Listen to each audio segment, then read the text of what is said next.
O estado de São Paulo registrou mais de 2 milhões de carros furtados ou roubados nos últimos 10 anos. As informações oficiais mostram que, desse total, cerca de 40% deles foram recuperados. Mas e os outros 60%? É como se num passe de mágica eles tivessem desaparecido, sumido, sem deixar qualquer vestígio. O Ministério Público Federal de São Paulo denunciou 14 pessoas por fraude no Rodoanel. Entre elas, o ex-secretário do governo de Geraldo Alckmin, Laurence Casagrande Lourenço. E a Polícia Federal apreendeu R$373 mil em dinheiro na casa da ex-conselheira do CARF, acusada de receber propina para favorecer a empresa. Lua de sangue, o maior eclipse do século, foi visto em diferentes cidades brasileiras. Em São Paulo, o Parque do Ibirapuera virou observatório, mas as imagens mais nítidas puderam ser vistas em pontos da Europa e da África. Você acompanha essas e outras notícias após o intervalo. Até já! Neste domingo, tem clássico do Futebol Debate na tela da Gazeta. O time do Mesa entra em campo para comentar os principais lances que agitaram o Brasileirão. Fique por dentro do mundo da bola com o Mesa Redonda, neste domingo, 9 da noite. Oferecimento Lux Color. Tudo que é muito bom é tão bom quanto pintar com Lux Color. Rede Pitstop, a sua rede de peças e serviços no Brasil. Brasforma, soluções para diversos ambientes. Dor de ouvido, incômodo no nariz ou garganta são situações que atrapalham seu dia a dia. Aqui no Hospital Paulista, você conta com estrutura completa para tratar as dores mais comuns até as cirurgias complexas em otorrinolaringologia. Especialista em todas as consultas, pronto-socorro 24 horas, centro cirúrgico e UTI modernos, além de atendimento humanizado. Hospital Paulista, especialista em ouvido, nariz e garganta. Dr. Brasnico Neto, diretor técnico médico, CRM/SP 70149. Guarujá Goldens, um novo conceito de empreendimento no litoral. Uma experiência de conforto e bem-estar para a sua família. Vista deslumbrante no melhor do Guarujá. Um resort 6 estrelas para toda a sua vida. Desconto de 15% até 30/4/2018. Guarujá Goldens, para você.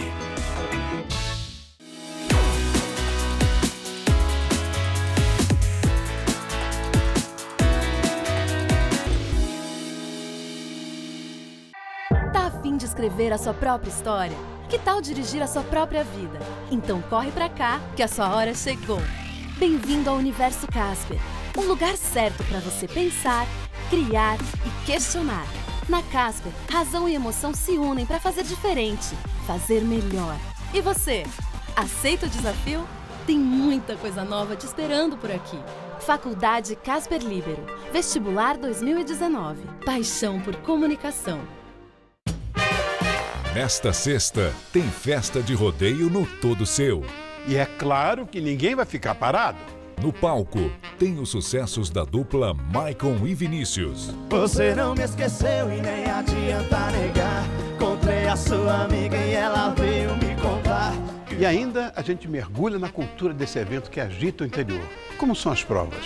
Por que fazem sucesso? E o tratamento dos animais, como é feito? Tudo isso você descobre aqui. Todo Seu é nessa sexta, 10h30 da noite. Tô aqui te esperando, vem.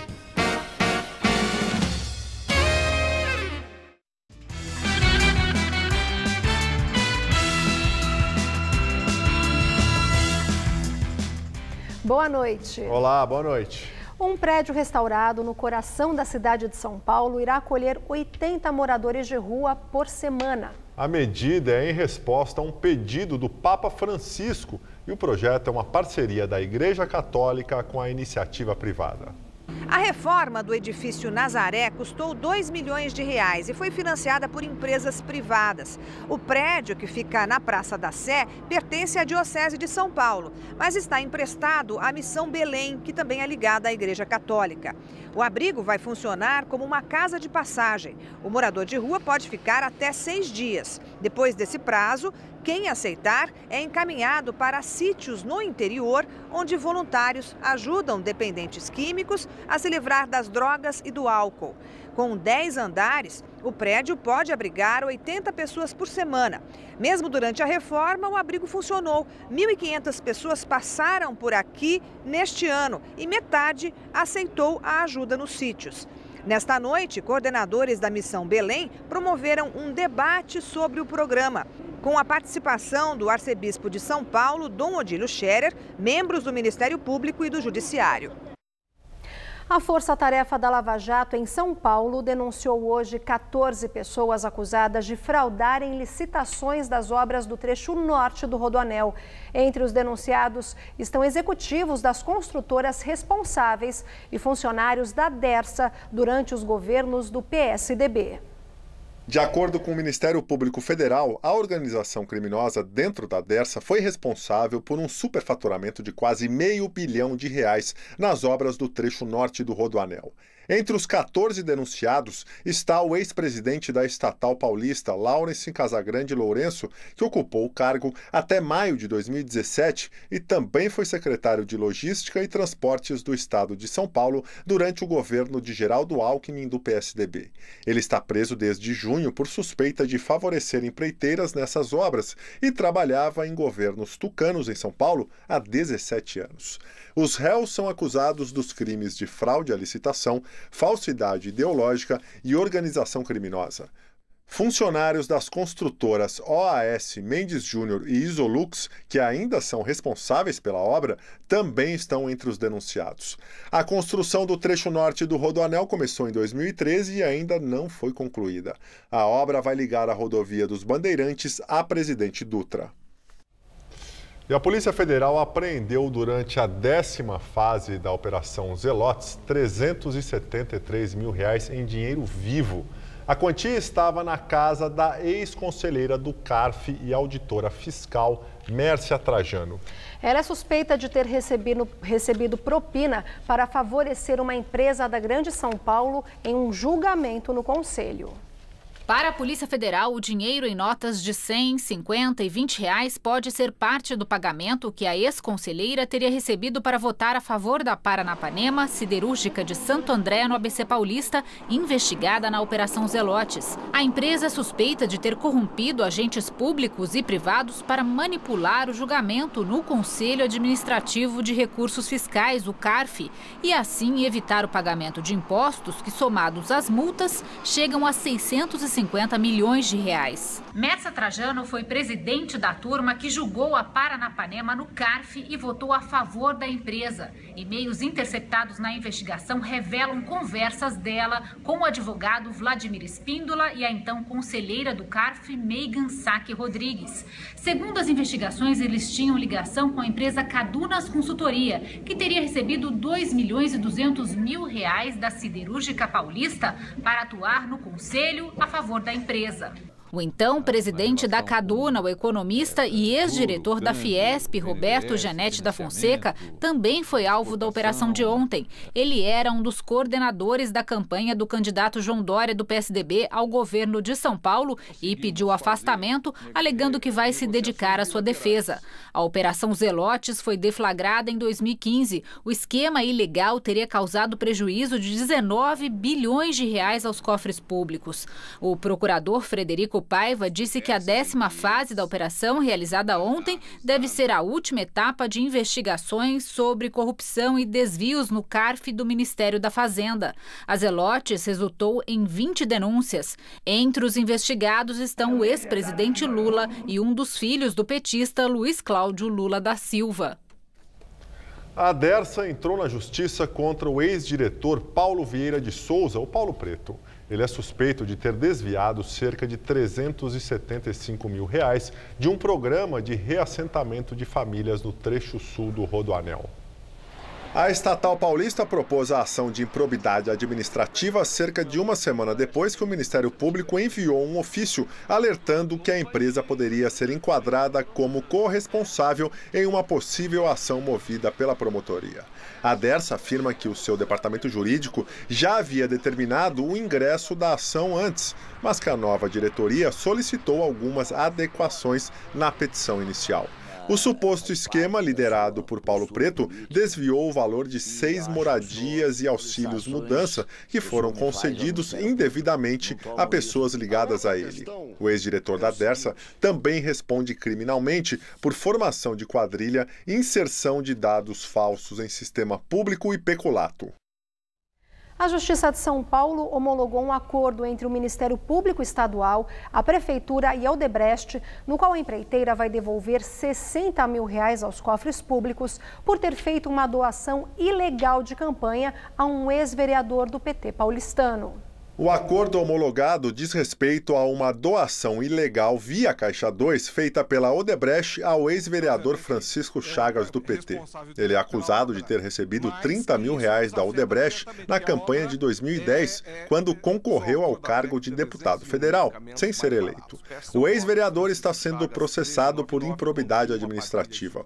A Odebrecht se comprometeu a pagar R$30 mil em multas pela doação ilegal, além de devolver os R$30 mil que teriam saído de um contrato da empreiteira com a prefeitura. Nesse acordo, o Ministério Público e a Justiça aceitaram o prazo de 22 anos para que a milionária Odebrecht quite a dívida de R$60 mil. 4 empresários e uma analista da Receita Federal foram denunciados pelo Ministério Público por fraude que pode ter gerado um prejuízo de R$99 milhões.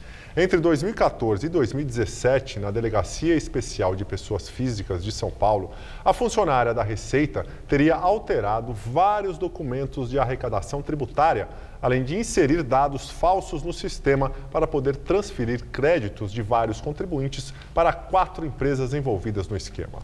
Essas empresas, então, vendiam o serviço de assessoria tributária para as vítimas recuperarem o crédito perdido, cobrando um percentual. Os denunciados vão responder por lavagem de dinheiro, participação em organização criminosa, corrupção ativa e passiva e estelionato. Relatório da Controladoria Geral do Município mostra que uma mudança de prédio da Autarquia Hospitalar Municipal resultou em um prejuízo de mais de R$1 milhão aos cofres públicos.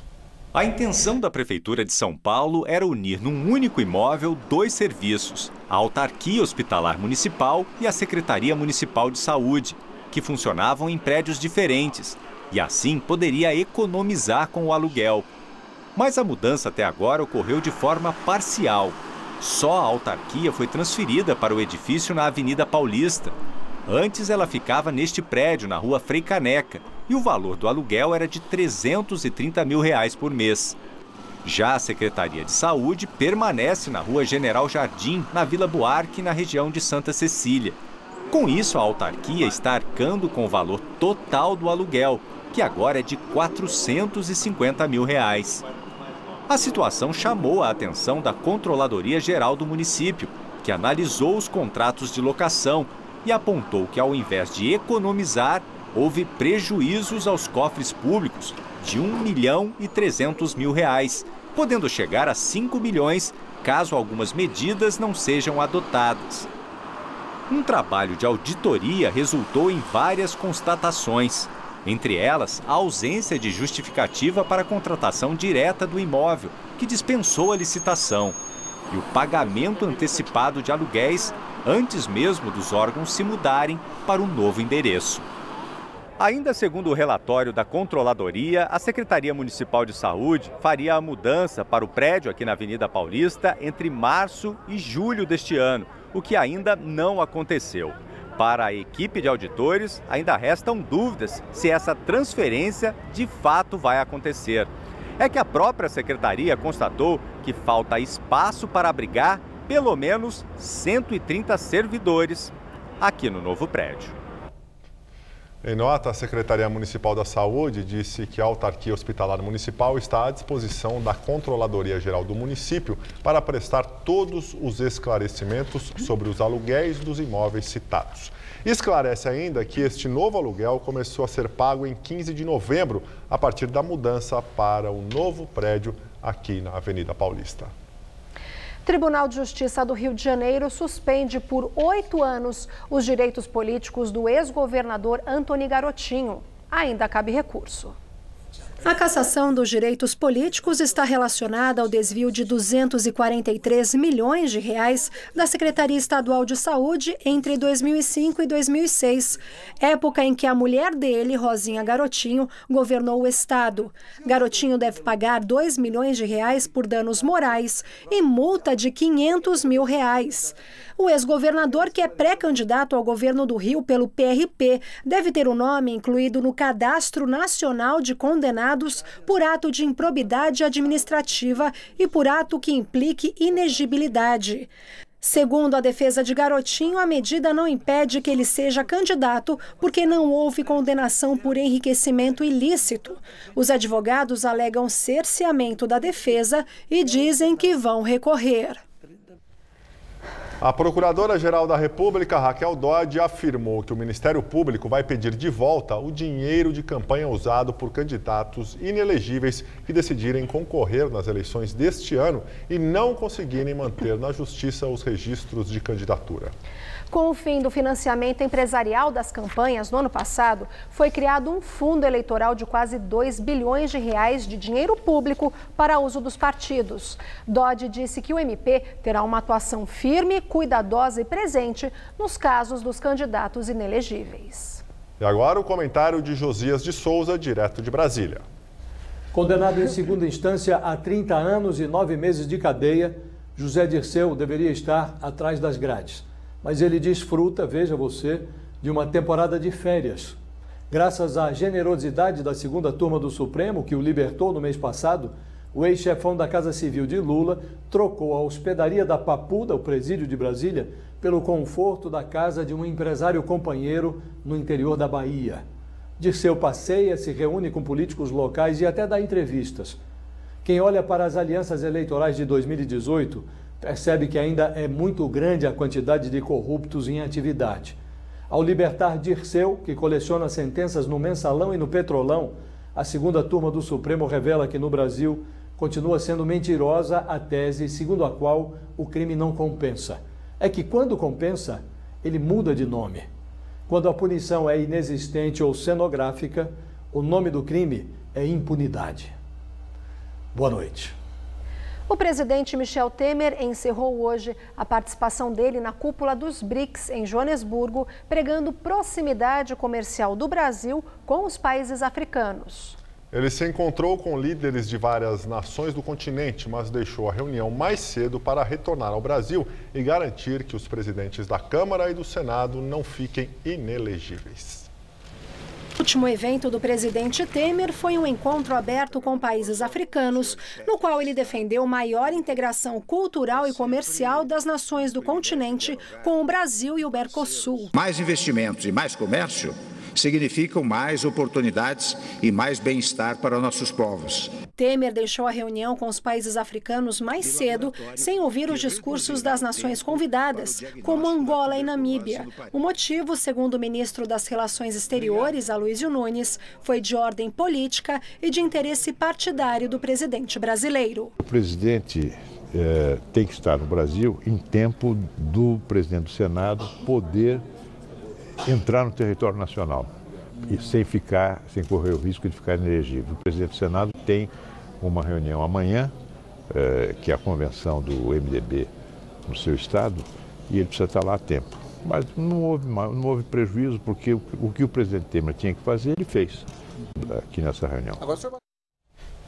Pois é, por causa das viagens presidenciais de Michel Temer, os presidentes da Câmara, Rodrigo Maia, do DEM, e do Senado, Eunício Oliveira, do MDB, também fizeram nos últimos 3 meses viagens que custaram cerca de R$250 mil aos cofres públicos. A manobra deles foi para evitar que ficassem inelegíveis. Maia e Eunício foram a outros países em viagens oficiais nos períodos em que o presidente Michel Temer também não estava no Brasil. Os presidentes da Câmara e do Senado não receberam os valores pelas diárias a que tinham direito por essas viagens. Porém, o dinheiro foi gasto em diárias e transporte de parlamentares e servidores que os acompanharam. A manobra foi usada porque, na ausência de Temer, Eunício e Maia teriam que assumir a presidência da República. Sendo assim, ficariam inelegíveis e não poderiam concorrer nas eleições de outubro. Durante a ausência de Temer, quem assumiu o governo foi a ministra Carmen Lúcia, do Supremo Tribunal Federal. Apesar dos dois parlamentares alegarem que abriram mão das diárias, as viagens geraram ônus aos cofres públicos. Uma delas, que Eunício fez ao Japão, foram gastos mais de R$40 mil. Em outra, de Maia ao Panamá, o custo só com diárias ultrapassou R$50 mil. As viagens foram classificadas como importantes por Eunício e Maia. Conversa, né, Luciana? Todos sabemos que são viagens forçadas para não atrapalhar a eleição dos dois que são candidatos agora em 2018. O problema é que quem paga somos nós, a população. E nos últimos 10 anos, o estado de São Paulo registrou mais de 2 milhões de carros furtados ou roubados. Desse total, apenas cerca de 40% foram recuperados pela polícia. E nossa reportagem foi descobrir o que acontece com os outros 60% dos carros desaparecidos. Olhando assim, qual das duas portas é genuína de fábrica? Você seria capaz de identificar qual é possivelmente fruto de crime? A grande maioria dos consumidores não tem como conhecer esse tipo de golpe, não. As duas são da mesma marca, da mesma cor, só que uma custou cerca de R$4 mil, enquanto a falsa sai por menos da metade desse valor. Não tem mágica, diz o especialista. O preço só é baixo porque o produto é clandestino, ou seja, não recolhe impostos e, dependendo da peça, pode afetar a segurança de quem usa. No caso, para parecer nova, a porta passou pelo chamado banho de imersão, que imita a tinta KTL, usada nas fábricas de peças. Em um tempo muito curto, ela vai estourar ferrugem na peça inteira, porque nesse banho de imersão, banho químico, é retirado todo o fundo dessa peça, ela fica na lata pura, ela é pintada com um fundo que é conhecido como preto vinílico, ele vai imitar o fundo KTL, que é o fundo genuíno, anticorrosivo, vai imitar, mas não tem a mesma propriedade, não consegue proteger a peça. Casos assim estão por trás de números assustadores. Em 10 anos, São Paulo teve mais de 2 milhões de veículos roubados ou furtados. As informações oficiais mostram que, desse total, cerca de 40% deles foram recuperados. Mas e os outros 60%? É como se num passe de mágica eles tivessem desaparecido, sumido, sem deixar qualquer vestígio. Mas afinal, onde foram parar mais de 1.200.000 carros? O delegado diz que, em média, 10% é golpe do próprio dono do veículo, que quer receber a indenização do seguro e some com o carro. Os outros 50% são fraudes que teriam as seguradoras envolvidas. No começo do mês, uma CPI no Rio Grande do Sul apontou o envolvimento de 8 empresas de seguro em supostos golpes com peças de segunda mão. O delegado do DEIC de São Paulo explica que a investigação aponta, em geral, 2 tipos de fraudes. O primeiro, quando um carro sofre um acidente, é classificado como perda total. A seguradora ressarce o consumidor, mas revende a sucata com o documento. Criminosos esquentam o veículo. Em outras palavras, roubam um carro idêntico que, com placas e outros números de identificação trocados, passa a rodar com o documento do carro acidentado. Para o delegado, só é possível por uma brecha na lei. Toda vez que as seguradoras indenizarem integralmente um veículo ao segurado, pós-acidente de trânsito, por exemplo, que elas não possam mais vender esse veículo com documentação, que elas só possam vender esse bem como sucata. A segunda fraude é o roubo de carros para desmonte de peças, especialmente aquelas sem identificação, que voltam ao mercado com preços bem mais em conta, como a porta do início da reportagem. Para o país, os crimes representam R$600 milhões a menos só em tributos. Isso representa cerca de 15% a 20% do total das peças ilegais à venda no Brasil hoje. Os outros 80% são as peças chinesas, falsificadas e contrabandeadas. Peças de segunda mão podem ser vendidas somente com nota fiscal, etiqueta de rastreabilidade que indica Opa, tivemos um probleminha aí no áudio, fim do áudio, né? Mas enfim, olha, o eclipse lunar mais longo do século também pode ser visto aqui no Brasil. Recife foi a capital onde o fenômeno começou mais cedo, a partir das 5h15 desta tarde. Aqui em São Paulo, o eclipse foi visto a olho nu logo depois. No Parque do Ibirapuera, teve gente que levou o telescópio para ver a lua de sangue. A fase total do eclipse lunar começou às 4h30 da tarde, quando a Lua ficou completamente tomada pela sombra da Terra. Mas não dava para ver porque a Lua ainda não tinha nascido. Apesar disso, já tinha fila no Parque do Ibirapuera para acessar os telescópios levados pelo pessoal do Planetário de São Paulo. Esperamos ver a lua de sangue. Bem de pertinho? Bem de pertinho, bem sangrenta. O nome vem do tom avermelhado, efeito produzido pela luz do Sol, que chega até o satélite natural do nosso planeta por meio da atmosfera da Terra, como mostram essas imagens captadas pela NASA, a agência espacial norte-americana, em várias partes do mundo. Em São Paulo, as nuvens no horizonte adiaram a visão do eclipse. Quem esperava a Lua nascer no horário marcado ficou meio frustrado. Fazer o quê? A ciência. Não tem problema, mas a lua vai aparecer ainda, então é isso. Vamos curtir o parque pelo menos, né? Só às 6h20 da noite, já saindo da sombra mais escura da Terra, no início da fase parcial do eclipse, foi que a lua começou a aparecer. Agora ela vem. Tá bonita? Tá linda. A gente fica emocionado. A gente vê todo dia, só que a gente não dá importância, não dá valor. E hoje tá todo mundo aqui olhando para o céu, vendo a beleza do luar. O calor do verão europeu neste ano deixa vários países em alerta. Em Paris, fez quase 40 graus. A prefeitura da capital francesa limitou a velocidade dos carros para não piorar a poluição. Na Inglaterra, esta é a semana mais quente do ano e os meteorologistas alertam que os termômetros devem passar dos 38,5 graus. O verão mais quente no Reino Unido, em 2003, matou quase 2.200 pessoas. Os incêndios florestais em vários países também aumentaram, com o verão seco e muito quente. Na Grécia, já são mais de 80 mortos em incêndios que destruíram parte dos vilarejos a oeste da capital, Atenas. E na Suécia, grandes incêndios estão fora de controle no centro, no norte e no sul do país. Já aqui em São Paulo, a semana vai terminando quente, ensolarada e sem chuvas em todo o estado, inclusive aqui na capital. Agora, na região da Avenida Paulista, faz 21 graus. E com o fim de semana se aproximando, todo mundo quer saber do tempo para se planejar. E olha, boa notícia, é verdade que vem chuva por aí, Mariana?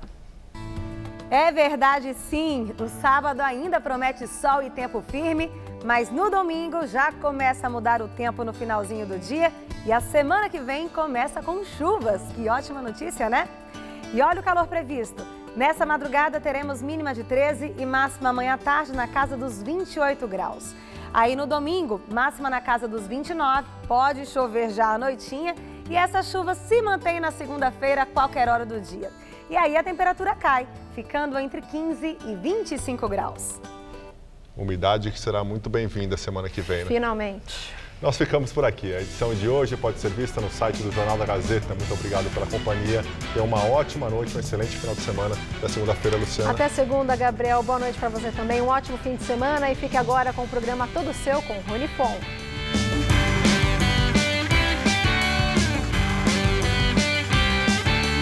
Neste domingo, 11 da noite, em Hora do Voto, confira a entrevista com Ciro Gomes, candidato à presidência da República pelo PDT.